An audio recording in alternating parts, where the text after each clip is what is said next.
Hello there and welcome to the latest edition of Red Army TV. Well, they've done it. They've got there, they've stayed fifth in the table. They don't do anything by halves, do they? That's why we love the Borough. I've got two fantastic Borough fans with us tonight. I've got, on the right wing, I've got Leslie Bland. Les, welcome. Hi. And our very own Paul Burke playing on the left wing. Good Well evening. done. Welcome. Thank you. Gents, got to start with the Ipswich review, haven't we? Loads to talk about. bit of a nervy ending. Got my ticker going, I know that. We've got to start with the first goal, haven't we, by Ipswich, really. And the foul on Gibbo. Was it a foul, Les? I don't think so, no. I think they got away very lucky on that one. They scored the goal from it, and I won't say it was a bit of a fiddle, but I don't think it was just. No, not a foul for me. Gibbo should have been much stronger and stayed on his feet and kept the ball for the defender we know he should be. I think that might sort of sum Gibbo's season up a little bit, mightn't it? I mean, in spells he's had some fantastic games, hasn't he? But I don't think he's recreated the season as of old, has he? I mean, we had an effort cleared off the line, didn't we? Which we now know through the technology that it wasn't in. But it certainly looked like to me, Paul. Do you think the Borough deserved that? We were very unlucky not to win, judging by that. And then there was the Ayala goal that was disallowed. And I wish we had won because I've got a friend who was an Ipswich fan, and he wasn't best pleased. Well, I think that it's always hard. You know, we spoke a couple of weeks ago on here, and we haven't got the best record down at Portman Road, the Borough. No. I think it was, again, more draws than anything else, to be fair, and it showed that on Saturday. But I mean, I think, you know, overall, the Borough did deserve some out of it, Les, didn't they? Oh yeah, they worked hard for it. They really did. I know it was scored in the very last minute, but I thought they should have scored a lot earlier than that and wrapped it all up and put it away. I mean, we've got to talk about Downland's goal. I mean, I'm a big advocate of Downland, and I know that he has a lot of knockers. I'm getting a big boo in my ear here, but I think, you know, and I've said it before on this programme, you know, it's very easy for us to talk about Traore and how Tony Pulis has brought him to life and made him a better player. But I look at the likes of Stewie Downing and some of the things I've seen him do this season. It looks like the Stewie Downing of old, you know, before he left. But the goal. Again, Les, another goal from his right foot. I think that's the majority of his goals this season, of his right foot. Yeah. Is he a good outlet? You know, can he get more against Villa? I think he can. I've seen Downing score quite a few good goals. I think he's got a good right foot, although you say he's left-footed. If he takes a crack at it, I think he'll do it. He likes a shot, Paul, doesn't he? He loves his shot. I mean, we were just talking the other week about the players. What players do we have that can take a shot from the outside the area? And we struggled to name quite a few, and Downing seems to me to be the only one, and he'll shoot with his right and he'll shoot with his left. Well, it opens up as well, doesn't it? Because teams have doubled up on Traore in the past couple of weeks. Yeah. You know, Millwall quite openly said, their gaffer openly said that they were going to come and mark him out the game, and again we got a goal from that left-hand side. So I'm a big advocate of Downing, and I think he works really hard as well. Is there a future for Stewie in a Premiership side, Les? Tempting fate a little bit? He's still pretty young. I reckon he could still make it in the Premiership, yeah, no problem. If we go up, then at least, yeah, he's definitely got a season in him. I think the experience, you know, he gives us is great. And obviously the big man at the back, Ayala, we always speak about him, you know, again, and another man who, for me, Tony Pulis has sort of grabbed by the scruff of the neck. Not only does he win every header and every tackle, and the Championship stats show that, but he had another goal, and that rolled offside. Les, was it offside? No, I don't think it was. I think it was just, how shall we say, a wrongly sighted linesman. Wrongly sighted linesman, yes. I like it. You just didn't see it. No, I don't think it was offside, in all fairness. I think it's just one of those things. No. Paul, what's your opinion? Wrongly disallowed. I've seen a still image that proves he was onside when the initial shot was taken. Well, I've seen something on social media off Jeff Winter today, a friend of the show, Jeff. I hope you're watching. And he said it's really hard off a still image, like you've just said, but he believed he was offside as well. Again, though, putting himself into that. Thought he wasn't offside. My mistake. Again, though, he's got himself into that position again, Les, hasn't he? Yeah. Yeah, he's going forward all the time. I think Pulis has brought a little bit of extra skill out of him. and I think he's played well. Again, I'll ask you the question, Paul. Is he another one? I mean, he's not too old, is he? He's not the youngest Ayala, but is he, again, tempting fate? If we do get to the playoff final and hopefully reach where we want to be, is he another player who could stay and do us a job? Oh, absolutely. He does a fantastic job. He's been better than Ben Gibson this season, in my opinion, and we need to keep hold of him. Yeah. Well, you've heard what the lads have said on the sofa. Let's see what the fans have got to say. We love you, we love you, we love you, and everywhere we follow, as we support the borough, and that's the way we like it, we like it. Oh, so do we get a bit of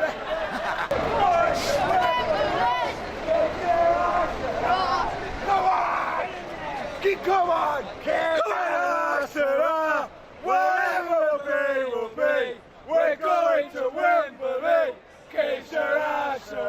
They didn't play the best, but got what we need in the end, bring on the playoffs. Oh, that penalty should have been a penalty. We're up again.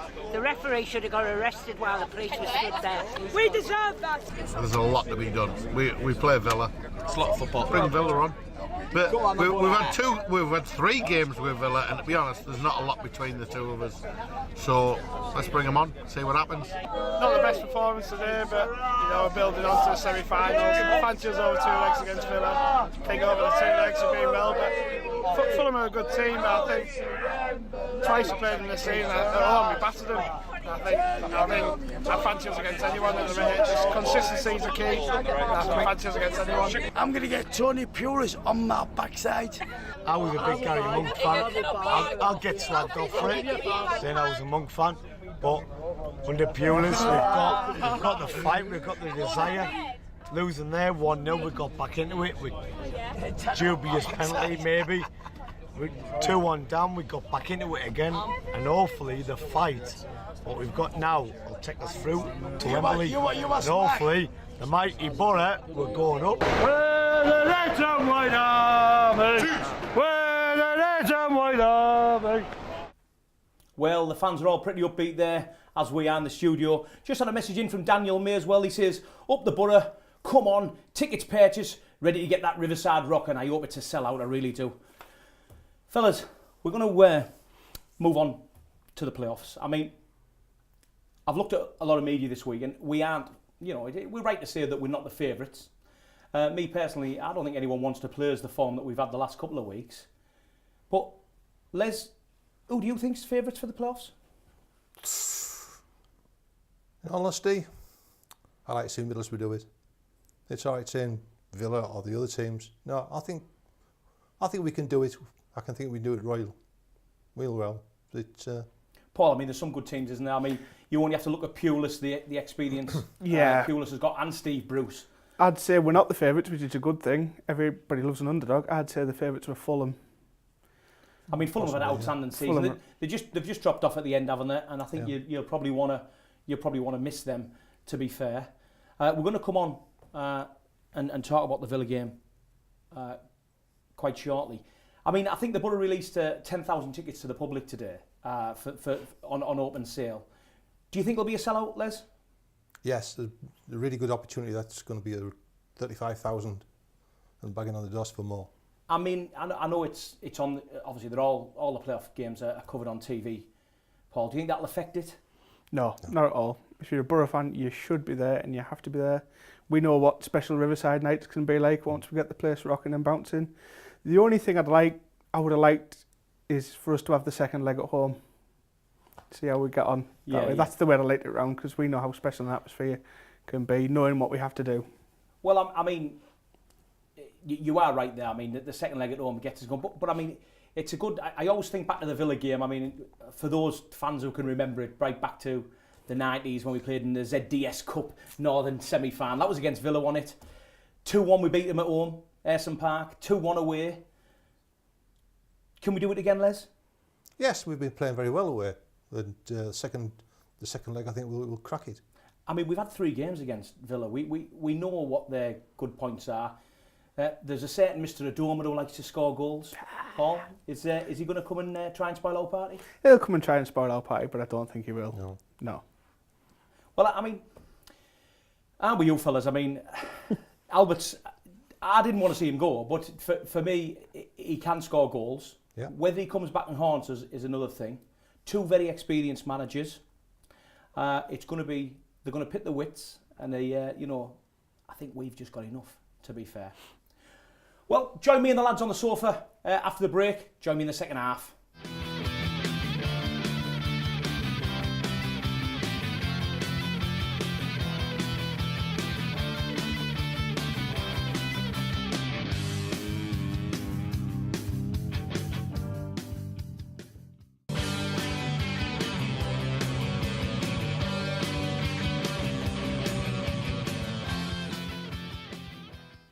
Welcome back to Red Army TV.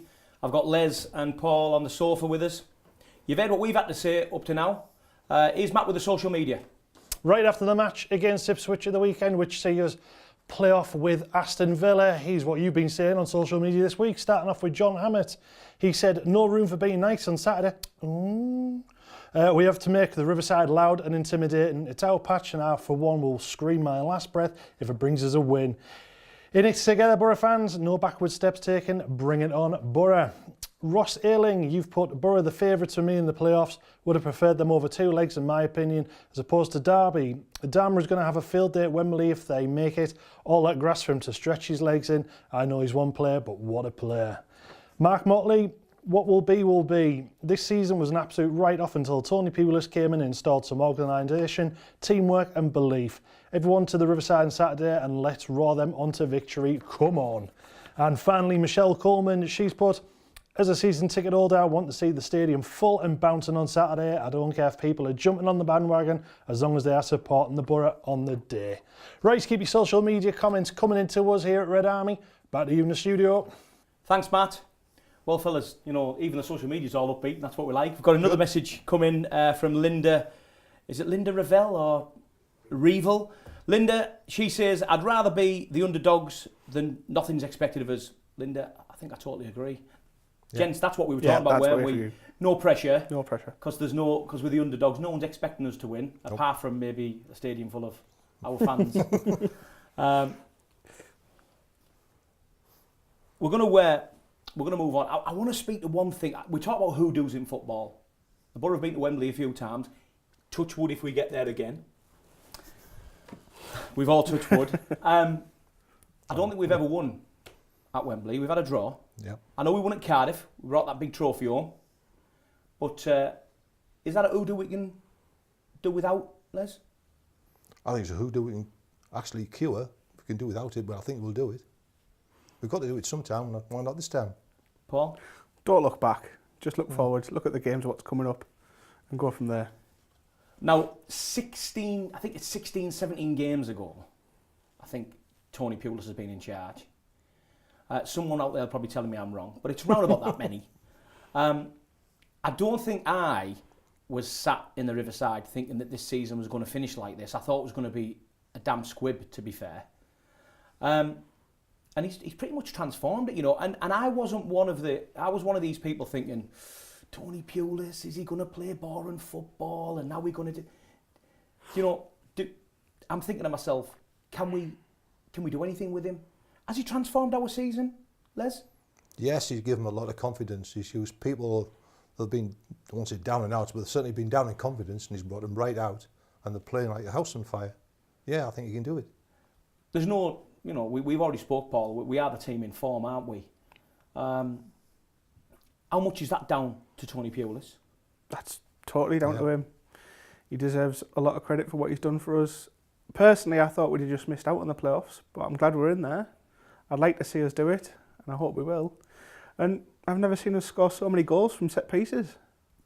Well, some would say that's a Tony Pulis trait, wouldn't it? Exactly. There's been some paper talk and rumour mills we've got to talk about.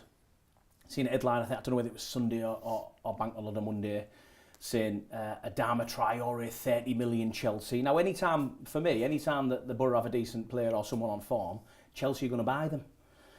Les, how much do you think that's true? How much do you think that's just paper talk? Could he leave in the summer? Every player could leave in the summer, but I don't think he will. I think the papers stir things up just to get fans going. You know, just putting a rumour in that he's going and £30 million winds the side up, might put them off guard in the match, but no, I don't think he'll go, he'll stay. I think he's enjoying himself too much. I mean, he certainly is enjoying himself under Tony Pulis, isn't he? Sort of that little free rein, and also has a little bit of discipline as well, which I never seen in other games from him. £30 million, Paul, is a lot of money. It's a lot of money. It's a lot of money, and I'm thinking, you know, again, I'm going to touch that table. We could buy some players with that money. Would you want to keep Adama, or regardless up or down? For 30 million, or yeah. do we want to cash in and not for 30 million? How much are they going to give us for his other leg? It seems to be Chelsea. I mean, every time, you know, anyone plays well for the Borough, it seems to be Chelsea, doesn't it? Yeah. I think Pulis, you know, myself, he has transformed the team, and I said earlier about Downing. I think he's made Downing a better player myself. And this is only my opinion. I think he's made Downing a better player. I think he's made Traore a better player, and I think it is a confidence thing. Two very experienced managers in Steve Bruce and Tony Pulis. Will they rev their players up for the game on Saturday, Les? Oh, most certainly. Both managers are going to get their teams really wound up to do the very best. Paul? Agreed, they'll get them fired up 100%. Of course, Aston Villa have got Steve Agnew, who needs no introduction about what he's done and what he knows about our players, so he'll be firing. Spent a long time at the Riverside, Spent a long time at the football club, and he'll be revving Villa up. Speaking of the Riverside, I had the privilege of interviewing some of Big Jack's 73-74 squad just before the dinner at the Riverside Stadium last week. What's it like being back with all your teammates? Well, it's always very, very special when you come back to a reunion with the calibre of person rather than the players, because we're a tight unit. We work particularly hard together. We lived, slept and drank and ate with each other for 11 months of the year. And that particular squad is very, very special, and it always will be, not because of what we achieved, but because of the work ethic that we put in, and we admired each individual strength, but as a team unit we were very, very special. And what was it like to play for a man like Big Jack? Well, put it this way, if he's coming tonight, he's owed me a fiver for 40 years. He offered me a £5 pay rise 43 years ago, and he's still not giving it me. So that tells you what Jack was like. No, I'm only kidding. Jack was a great bloke. I got on really well with him. I mean, although I was captain and we had arguments over various things on the pitch and off the pitch, generally speaking, we're both stubborn. He's stubborn, and of course I am as well. So you can imagine we had many a clash in the dressing room, after match, during the match. But it was always forgotten because he respected me, and I obviously respect him. It was a great time seeing all them heroes from the 73-74. We've had a couple more messages in. Adrian Dennis says, we're a hard team to break down. Now all the pressure's on Fulham, quite possibly. And Richie Beach, is Harrison our secret weapon? He's come on twice and he's turned the game in our favour. Very good question, Paul. Is Harrison the secret weapon? I'd like to have seen him start on Saturday, but I still don't think we've seen enough of him to know about him. I'd like to see more of him. From what you have seen of him, though, is he a game changer? I think he can be, yeah. I think he's a guy that's going to be well and truly on fire as the years go by. The older he gets, the better he's going to get. Now, we've seen the footage there from the 73-74 heroes, and I asked a question about coaching styles and management styles. Les, I'll come to you with this one. Obviously, watch Big Jack's team live. Yes, live. Do you see any similarities in Tony Pulis and Big Jack? Both managers have got teams where they've pushed the confidence into them. I mean, Big Jack's got the experience of, he's played the World Cups, he's played Leeds, he's done all the good things, and he's put that confidence in them. Pulis is the same. He's putting the confidence into our team, and they are going well with it. I think they'll do very well. I had the privilege of speaking to them guys, and one of them said to me about, he didn't see Big Jack much on the training ground, he left that to his coaches, but he was always a manager who could get in your ear and fill you full of confidence. Do you think that's what Tony Pulis has done with the players we've just been talking about, Paul? Absolutely. There's players full of confidence now that weren't back in November, December, and changing games. Yep. Yeah. I mean, I'm going to ask you a little bit about the Villa game and your predictions in a little minute. But our friends up the road, poor Sunderland, obviously are on the way down. Is there any players there that we could maybe go and nab, Les? In all honesty, no, I don't think there is. If they'd been that real good, they'd have stayed up. They haven't have gone down. All right, they won the last game, but I think we can find players elsewhere. No, nobody there would want. You I wouldn't even want Ashley Fletcher back. So it's the big game Saturday. Yep. We'll all be there. Hopefully the Riverside will be rocking. I'm sure it will be. Mm-hmm. Les, can you give me a prediction? I think we're going to win 2-1. Paul? 2-0, I'll go for. Well, here at Red Army TV, we're obviously sending coaches down to the Villa away leg. If you are looking for travel, obviously get in touch with us on our website and we'll sort you that out. Gentlemen, it's been an absolute pleasure to have you both on the sofa. I've got everything crossed for Saturday. I'm hoping it's going to be a rerun of the ZDS semi-final right back in the 90s. 2-1 Borough, 2-1 away. I'll be over the moon doing flick-flacks. Gentlemen, thanks very much. Thank you. It's been a pleasure. I'll see you all again on Red Army TV after the semis.